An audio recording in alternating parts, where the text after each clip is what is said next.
Okay, so the part of the syllabus that you still haven't covered for higher level is the axonometric projection method of drawing. So if we just go back here to this is what it looks like. Okay, now I know that looks kind of abstract at the moment. If you remember going through isometric drawing with Miss Murphy, it's a similar concept. Basically what we're doing is we're drawing an object so that we're looking at it and it's tilted, which means that we can't see the true shape or the true length of any sides. If we go to this one here, that's where we start to explain it. Now, for this, you will need page 116 of your workbooks to do the work associated with this. Okay, so what axonometric projection is, basically, you should be used to the idea of that there's a vertical plane, a horizontal plane, and an end vertical plane.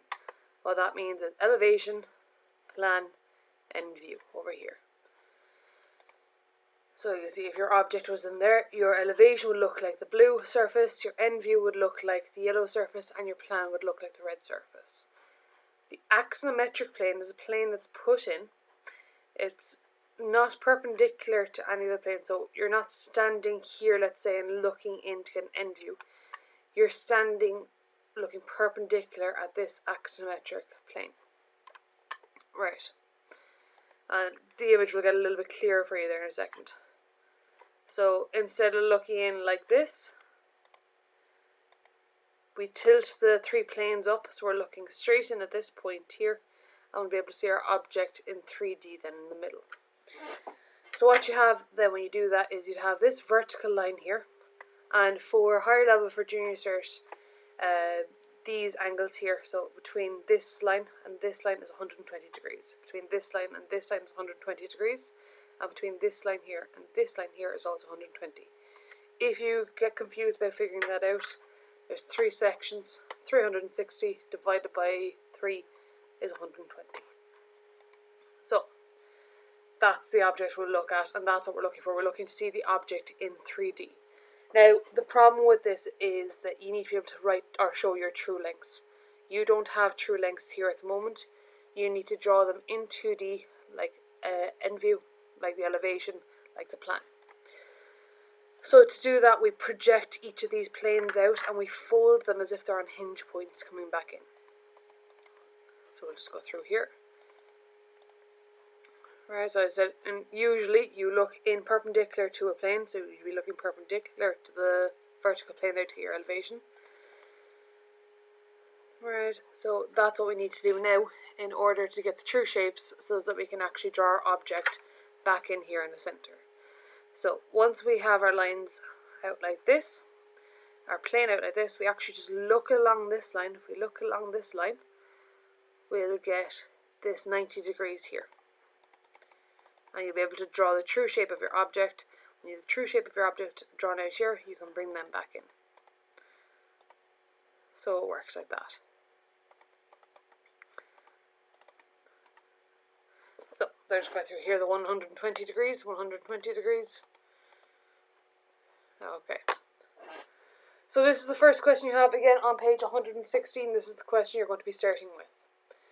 If you're given your axonometric plane like this, now as I said, in the book, they're actually really nice and they draw it out for you. In the exam, you'll be asked to draw 120 degrees, 120 and 120.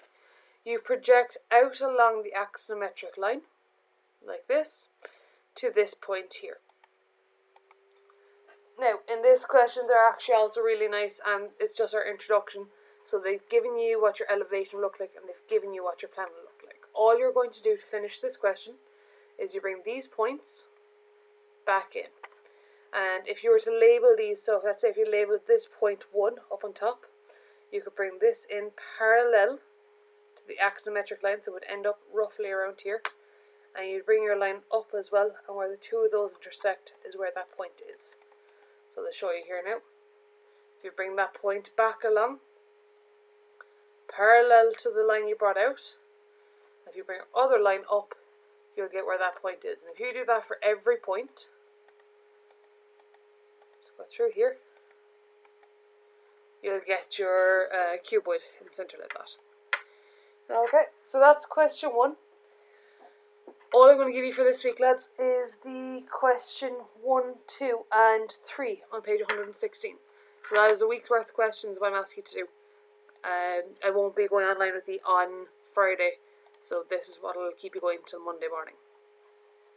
Alright, little bits they ask you to do there. Explain the term axonometric projection.